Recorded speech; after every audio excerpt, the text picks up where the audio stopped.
ശ്രീനാരായണ പരമഗുരവേ നമഃ. സുപ്രഭാതം. 1532 ദിവസമായ ഇന്ന് 2025 ജൂലൈ മാസം 25 വെള്ളിയാഴ്ച. 1200 ആണ്ട് കർക്കിടക മാസം 9 ഗുരുവചനങ്ങളിലൂടെ.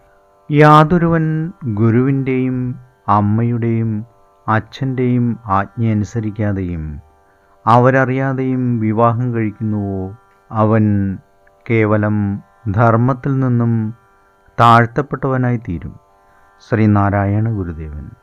ശ്രീ നടരാജഗുരു എഴുതിയ ഗുരുവരുൾ എന്ന പുസ്തകത്തിൽ വചനവും മൗനവും എന്ന് വിവരിക്കുന്നതിൻ്റെ 14-ാം ഭാഗമാണ് ഇന്ന് അവതരിപ്പിക്കുന്നത്. ഈ ജ്ഞാനവചസ്സിൻ്റെ പൊരുളിനെ സ്വന്തം ചിന്തയിൽ ഉൾക്കൊണ്ടിട്ടുള്ളവർ ഉദാരധീരകളായിത്തീരുന്നു. അവർ സർവരാലും സ്നേഹിക്കപ്പെടുന്നവരായിത്തീരുന്നു, ആരാധ്യ പുരുഷന്മാരായിത്തീരുന്നു. ജ്ഞാനത്തിൻ്റെ മഹസിലാണ്ടിരിക്കുന്ന അവർ എല്ലാ വീക്ഷണങ്ങളുടെയും നടുവിൽ സ്വന്തം സമനില കണ്ടെത്തുന്നു. അവർ എല്ലാ സത്യദർശനങ്ങളെയും ഒരേ സത്യത്തിൻ്റെ വിവിധ മുഖങ്ങളായി കണ്ട് എല്ലാ സമീപന രീതികൾക്കും സമ്മതം നൽകി ആശീർവദിക്കുന്നതായി കാണാം. ഓരോ സത്യദർശനത്തിനും അതിൻ്റേതായ വശത്ത് നിന്നുകൊണ്ടുള്ള ഒരു നിജതയുണ്ട്.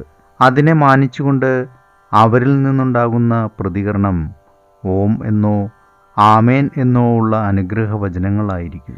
അങ്ങനെ സർവാശ്ലേഷിയായ വചനം അഥവാ ഗുരുവരുൾ തനതായ പ്രശാന്തിയിൽ അമർന്നുകൊണ്ടിരുന്നു കൊണ്ട് ദുർജേയമായൊരു പ്രശാന്തി ചുറ്റിനും പരത്തുന്നു. ഒരു തരത്തിലുള്ള ഇല്ലായ്മയും അനുഭവപ്പെടാതെ ജീവിതത്തെ സമ്പന്നമാക്കുന്നതാണ് ഈ വചനം.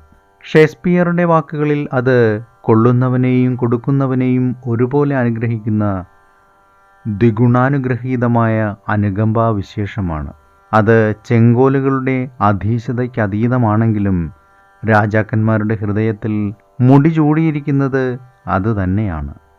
ഏവർക്കും നന്മ നിറഞ്ഞൊരു സുദിനമായിരിക്കട്ടെ എന്ന് ആശംസിച്ചുകൊണ്ട് നിർത്തുന്നു. നന്ദി, നമസ്കാരം. ഗുരുധർമ്മം ജയിക്കട്ടെ. ശബ്ദം നൽകിയത് സുജീഷ് മഹി.